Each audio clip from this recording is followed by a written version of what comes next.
What's up mga kamukha? Ang inyong lingkod ay malapit na mag 1,000 subscriber. Nasa 895 na po tayo. Hindi po ako si Master Pogi. Ha ha ha.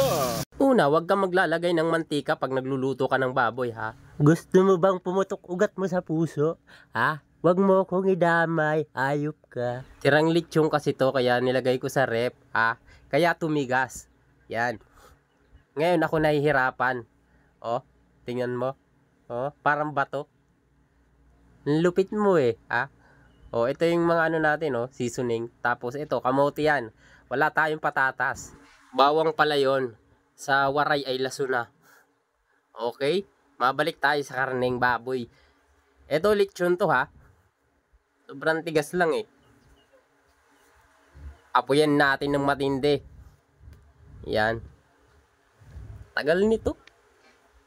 Pusang gala, gutom na ako. Kailan ka pa maluluto, ha? Buti na lang pag mga pogi mo, hindi talaga mainipin. Yes, naipasok mo pa yon. Ang lupit mo. Tinamelapse ko na. Sobrang dami nang nauubos na panggatong. Pati pasensya ko, ubos na rin.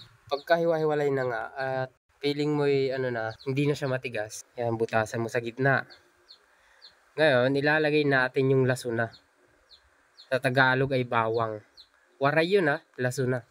Pag alam mong nangangamoy na tulad ng kilikili mo, takpan mo na, halu-haluin mo na. Pag nahalo naman na, maglagay ka na ng toyo. Paglagay mo ng toyo, haluin mo para manuot yung lasa. Inuuna ko talaga yung toyo para manuot lagi yung lasa. Yan, ha, may natutunan kayo sa mga cookers. Yes, ang yung cookers, Master M. Alright. Woo! Sarap nito. Bango.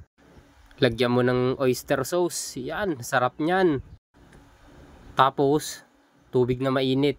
Huwag mo din pasosobrahan at baka maging linaga. Yan, grabe ka na. So, pag wala kayong patatas, kamote ang ilagay nyo. Masarap din yun, mga idol.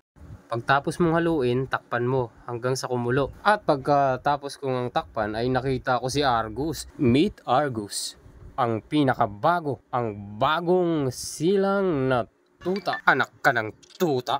Tuta ka pala eh. Bago ka. Pagkakulungay nilagyan ko ng sili. Ayan, 5 peraso. Tapos nilagyan ko ng 3 patak.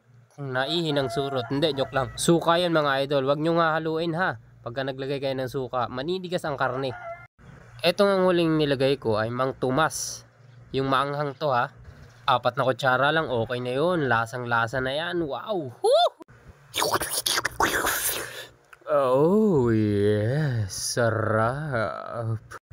Pagkalagay nga ng Mang Tomas ay hinalo ko. Tapos, eto na, hahanguin na. Alright, matitigman na natin ang adobong lechon.